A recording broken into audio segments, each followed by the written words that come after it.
child now. I can take care of myself. I mustn't let them.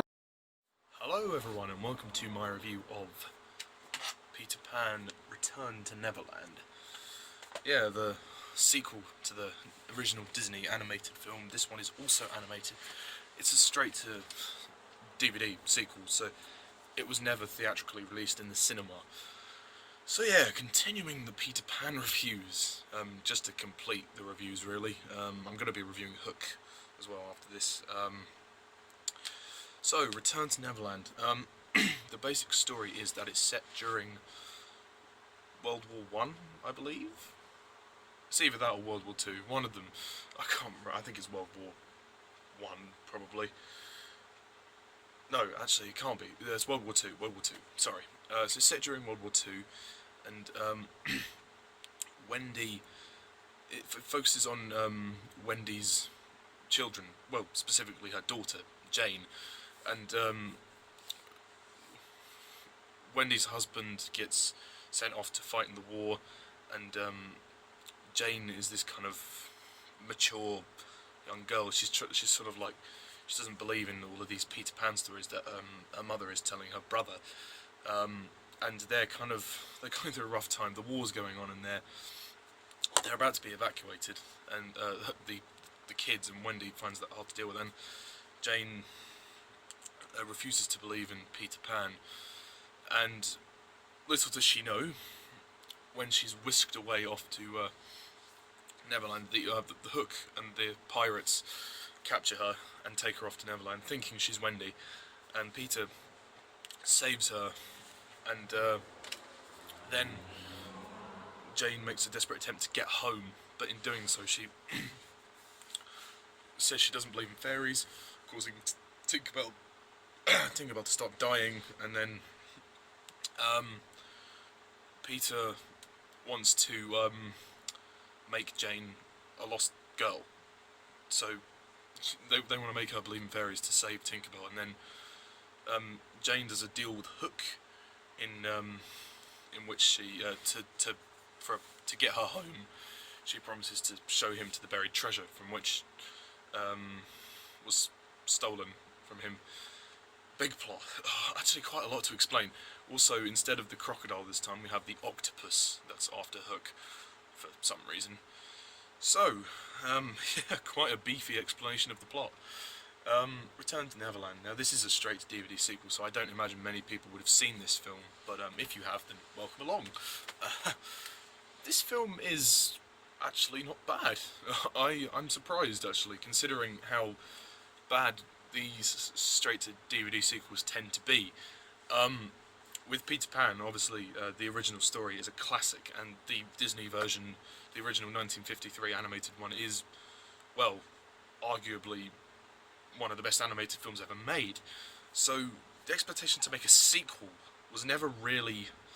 I didn't think about it much back in the day, but I just didn't like. Recently, I could never picture the idea of it having a sequel, and for some reason, I actually quite enjoyed this film. I had a bit of a soft spot for it. It's, you know, I used to have it on VHS and video. Me and my sister used to rewatch it a lot, probably because we watched the first one a lot as well. I mean, this is obviously made years later, so I mean, the cast have changed significantly. I mean, well, there's none of the cast are similar. They're all different, because this was made like almost 50 years after the first one, which is a vastly long gap for a sequel.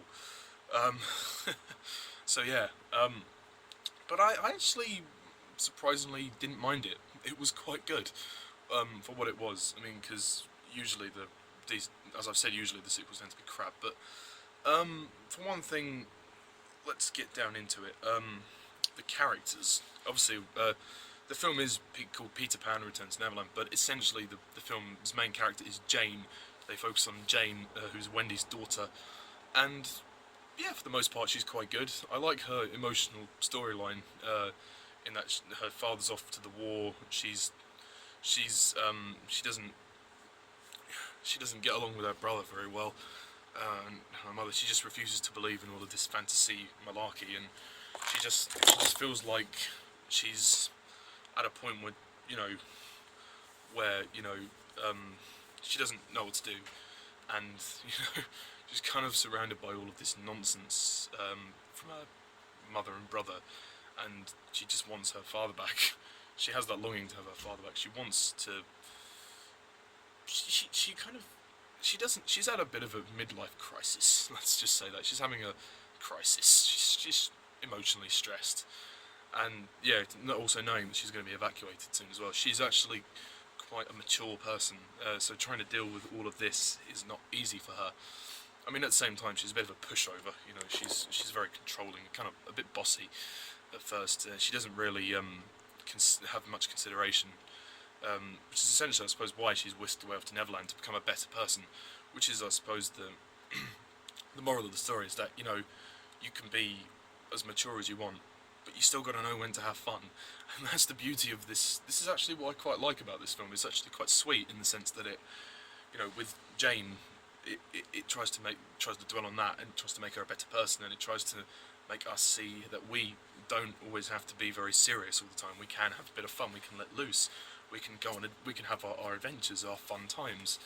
I mean, so yeah, that's very lovely. And for me, the key moments of this film are when Jane is reflecting on her family, and you know, she wants to set things right. You know, because when she goes to Neverland, she's like, oh well, Peter's real. So yeah, and there's a lovely moment when it's raining and she's sitting down by a rock, and they have this montage of of some of the earlier scenes, her and her family.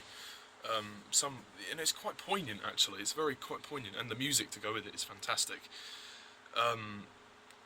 Yeah, I mean, as a character, Jane's great, and I love her journey. She's not as good as Wendy, obviously, but yeah, she's good. Jane's good. Obviously, Peter is the main character as well. He's great. The guy that voices him does a good job. Probably not as good as Bobby Driscoll, who voiced him in the original film, but this guy's passable, and you know, he does capture the essence of the character, which is what I'm happy about. Tinkerbell's good, and it's quite sad. You know, they're kind of taking out that, because in the original film they didn't have her dying.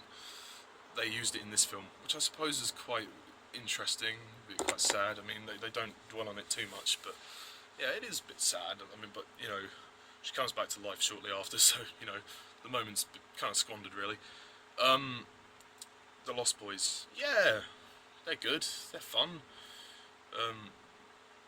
You know, the Lost Boys are all fun, I suppose. There's that lovely moment when I think she picks up, is it Tootles, the young one who's dressed like a skunk. He when he sticks his tongue out at her, she kind of, it reminds her of her brother, Jane's brother, which is really nice. Yeah, I thought that was a lovely moment. There's some lovely moments here which are really quite touching. Obviously we have Hook and Smee and the pirates. Hook in this film is good, although there's a couple of moments when they do make him far too silly. I mean, it's just, I mean, they make him too cowardice, which is a problem for me. Hook is a coward, but you know, within reason. They have this big octopus thing coming after him that goes. It's quite funny, but at the same time you're like, where's the crocodile? Where's the crocodile? I love the crocodile from the first movie. That crocodile was hilarious. Where's he gone? Because the crocodile didn't die in the first one. So why have we got this bloody octopus that's come in? Like, God, the Kraken. Imagine if it was the Kraken. Yeah, and Smee, the guy that voices Smee is actually really good. He sounds very similar to Bill Thompson, who voiced him in the original film, so it's a very good impersonation. And Smee offers a lot of comedy, which is nice. The film is very comedic, and it does have some funny moments. I do like the comedy.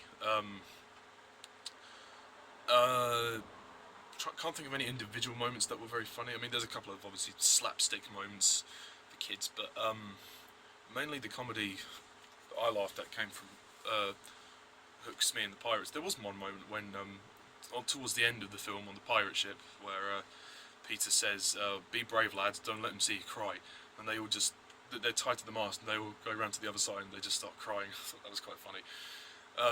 But yeah, the octopus, whilst it was kind of stupid, kind of cracked me up as well. And Hook and Smee, like when he's massaging, and then Smee when he's carrying the bucket of fish heads and he's singing, that's all very funny. And the pirates are also quite funny too.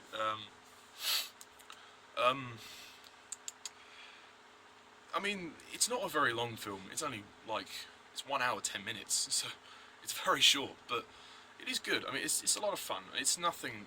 It's not even a patch on the original. Like the songs I think are a bit weak. I think the songs are crap. I can live with them. I mean, you know, the one about the Lost Boys, just part of it. You know, I don't know. It kind of feels like bits of a song scattered across a scene. Like, it doesn't feel like a complete song. It feels like parts of it, because they have dialogue in between, and there's some instrumental like bits where they showcase a bit of comedy. It doesn't feel like I don't know why I say this, but it doesn't feel complete, which is a problem for me. Yeah, so I don't think the other songs aren't really that good. I mean, some of the songs they use, which are good, are ones that kind of are impactful on Jane's emotional storyline, which is brilliant. And you know, like there's a song at the beginning when, you know, she's in the bedroom, and you know, I can't remember who sings the song, but it is good. It's very well done. Also, you probably noticed there are some like elements of CGI. I mean, even though the animation is kind of hand drawn for the most part, there are elements of CGI, like with the pirate ship, and some of like the wide shots and also the shots for flying are really good. Well, not really good. Are CGI, sorry. CGI is okay. It's all right. You know, it'll do. It, as long, you know, if it was their way of doing it. You know, it'll do. The music, the score is actually really lovely. I mean, I'm surprised actually because of this isn't of a cinematic quality. So the score actually is really touching and really sweet. Mainly, like for the emotional scenes mainly, but overall the score is really good.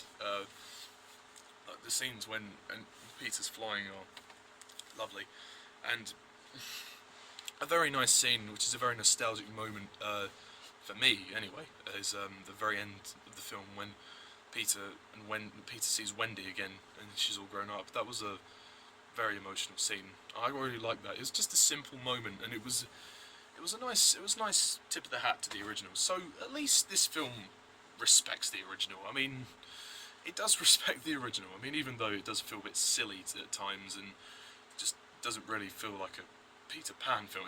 It's an okay film, but it's not a good Peter Pan film in the sense that, you know, the sequel is not necessary. It just doesn't feel. I mean, whilst there are good things in there, it feels too short. It doesn't feel like. I mean, the whole, you know, war storyline, you know, quite cliched in that sense, but it is good in the sense that, you know, the dad's off to war and, you know, they're having to deal with that. So, you know, it's quite cliched. And yeah, just some of the scenes with Hook are just rubbish. I mean, although the scene when Hook, like when he opens his locket and you see his mother, that picture was hilarious. That made me laugh a lot. That was hilarious. But they make him such a crybaby in this film. Yeah, but honestly speaking, I was really surprised by this film, and it is actually not a bad film. It's better than the Pan film that's just come out. So yeah, I would take this over Pan any day. So, with that in mind, I'm going to give this film a 6 out of 10. I am not a child now. I can take care of myself. I mustn't let them down now. Mustn't let them see me cry. I'm fine. I'm fine. Surprised the hell out of me, yeah. So yeah, that's all I have to say about Return to Neverland. What do you think? Do you agree? Do you disagree? Comment down below and let me know. and tune in next time when I review Hook, which is I believe the fifth Peter Pan film. Well, in terms of the order I'm reviewing them in, anyway. The last Peter Pan film that I have to review is Hook. So yeah, stay tuned for that. And as always, thank you all for watching. As always, I'm Mr. TARDIS11. See ya.